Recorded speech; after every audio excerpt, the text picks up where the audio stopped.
दोस्तों स्वागत है आपका एक बार फिर से हमारे YouTube चैनल पर।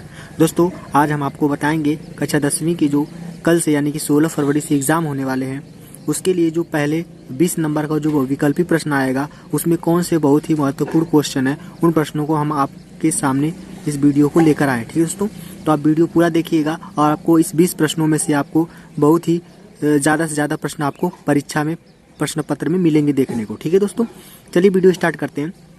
तो दोस्तों जो शुरू का जो खंड अ रहेगा उसमें 20 प्रश्न बहुविकल्पी होंगे, जो कि जैसा कि आपको दिख रहा है बहुविकल्पी प्रश्नों को, कुछ चुनिंदा प्रश्नों को हमने इसमें दिया है। ठीक है दोस्तों, निर्देश में आपको पढ़ना होगा। सबसे पहले निर्देश आपको देख लीजिए क्या लिखा है। प्रश्न पत्र 2 खंडों में विभाजित हैं, खंड अ और खंड ब। ठीक है दोस्तों, ये जो प्रश्न पत्र आपका कल से होने वाला 16 फरवरी से, उसमें 2 खंड होंगे, खंड अ और खंड ब। ठीक है दोस्तों, तो इन खंडों में पहला वाला जो खंड रहेगा खंड अ में 20 अंक के कुल बहुविकल्पी प्रश्न होंगे, जो आपको टिक लगाने होंगे या गोला करना पड़ेगा। ठीक है दोस्तों, इसके पहले वाले वीडियो में आपको हम बता चुके हैं, अगर नहीं देखे हैं तो आपको डिस्क्रिप्शन बॉक्स में इसका लिंक दे रखेंगे, आप जाकर देख सकते हैं। ठीक है दोस्तों, तीसरा है खंड ब में कुल 50 अंक वर्णात्मक प्रश्न होंगे, यानी वर्णात्मक यानी लिखने वाला। ठीक है दोस्तों, आपको कॉपी मिलेगी, आपको लिखना होगा। ठीक है दोस्तों, चलिए आगे बढ़ते हैं। तो जो खंड अ है उसमें पहला प्रश्न आपको दिया गया बहुविकल्पी का, जो कि लिखा गया है शुक्ल युग के सशक्त आलोचक एवं निबंधकार का नाम है। मतलब शुक्ल युग के कौन से ऐसे लेखक हैं जो सशक्त आलोचक एवं निबंधकार भी हैं। ठीक है दोस्तों, तो आपको दोस्तों पता होना चाहिए शुक्ल युग के बारे में, आपकी हिंदी के किताब में आपको ये सब दिया होगा, उनके बारे में, शुक्ल युग के बारे में सब कुछ आप पढ़ डालिएगा। ठीक है दोस्तों, और इसके अंतर्गत ये भी क्वेश्चन है, ये भी उसी से लिया गया। ठीक है दोस्तों, तो शुक्ल युग के जो सशक्त एवं आलोचक एवं निबंधकार जो है वो है आचार्य रामचंद्र शुक्ल। कौन है दोस्तों? आपको ऐसा टिक नहीं लगाना पेपर में। ठीक है दोस्तों, आपको कुछ नहीं करना, बस आपको गोला करना रहेगा आपको ओमार शीट पे। ठीक है दोस्तों, चलिए पहले वाले का क्वेश्चन हो गया। दूसरा वाला चढ़ावा।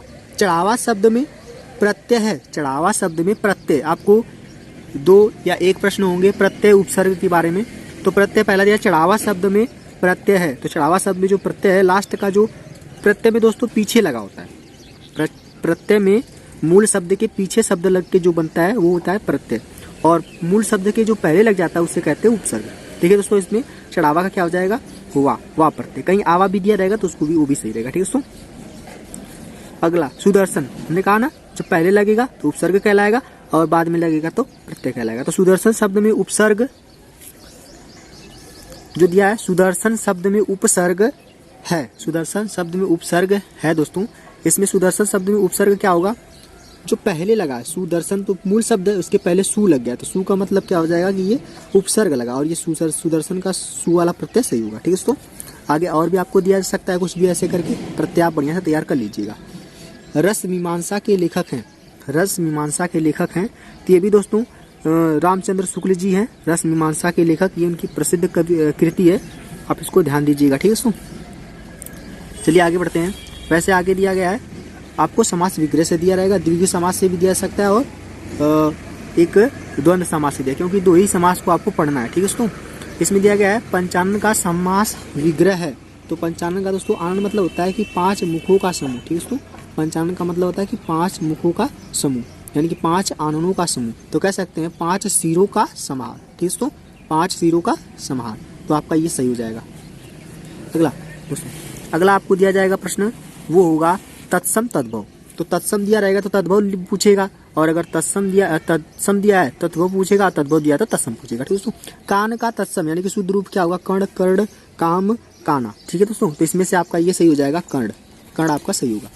अगला अभ्यागत।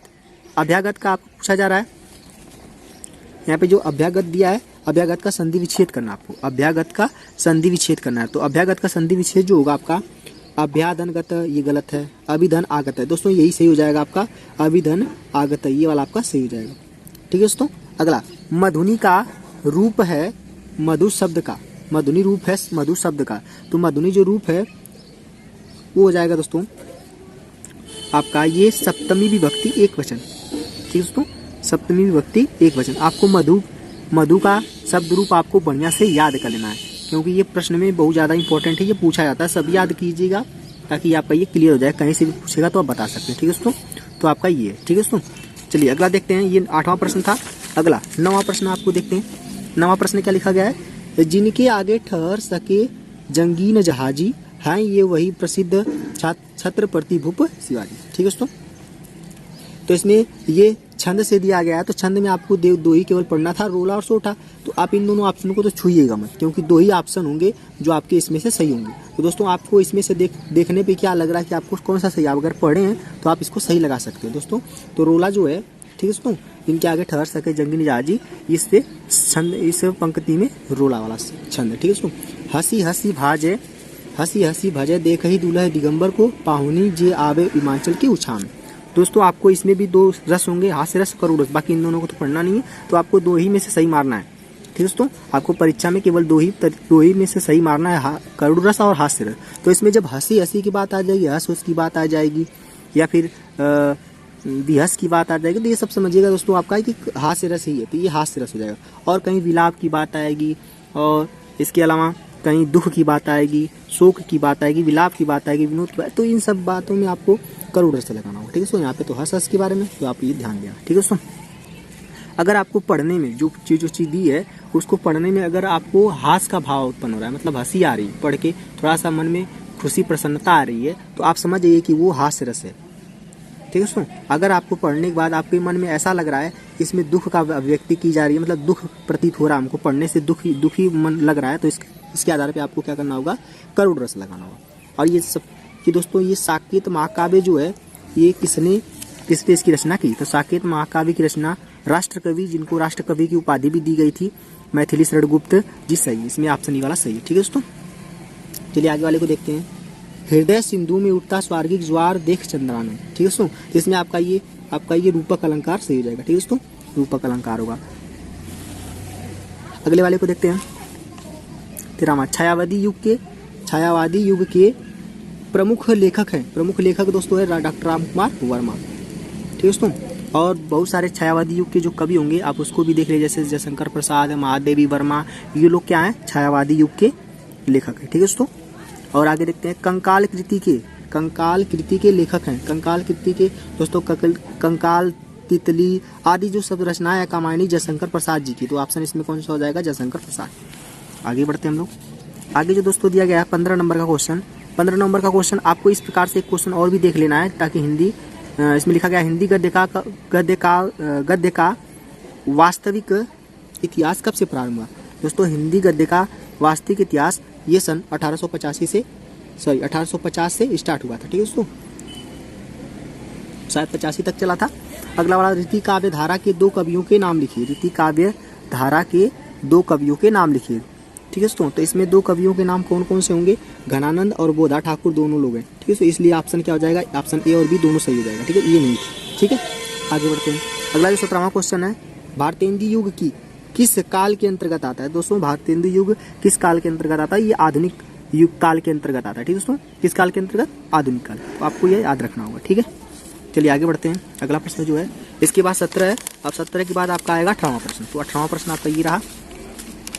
18वां प्रश्न में लिखा गया है कि यामाकृति के रचयिता का नाम लिखिए। दोस्तों महादेवी वर्मा जी ने क्या लिखा था, यामाकृति लिखी थी। ठीक है दोस्तों, अगला वाला क्या है, कमल, राजीव, जलद आदि कहलाते हैं। ये दोस्तों पर्यायवाची शब्द से है, मतलब एक शब्द के कई ठो, अगर एक शब्द के कई ठो शब्द अर्थ निकल रहे हैं तो वो समझिए दोस्तों क्या है, पर्यायवाची है। तो पर्यायवाची आपका ये सही हो जाएगा। ठीक है दोस्तों, आगे बढ़ते हैं।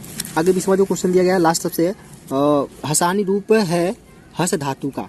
हसानी रूप है हस धातु का, तो इसमें आपका ये दोस्तों सही हो जाएगा पहला वाला। आपको धातु रूप भी याद करना होगा हस का। ठीक है दोस्तों, हस का आप धातु रूप बढ़िया से तैयार कर लीजिएगा पूरा, तो आपको इसमें करने में कोई दिक्कत नहीं, बहुत परेशानी भी होती है, लेकिन याद करना पड़ेगा आपको सभी रूप। लोट लकार, लट लकार, लिट लकार, लंग लकार, विधि लिंग लकार, आपको ये 5 याद करना पड़ेगा, तब जाके आप ये सही कर पाएंगे 1 नंबर। ठीक है दोस्तों, अगर आप ये एक नंबर को ही तैयार करेंगे तो आपका 20 नंबर पूरा, कहीं कुछ भी नहीं कटेगा इसमें से, अगर आप सही करते हैं तब।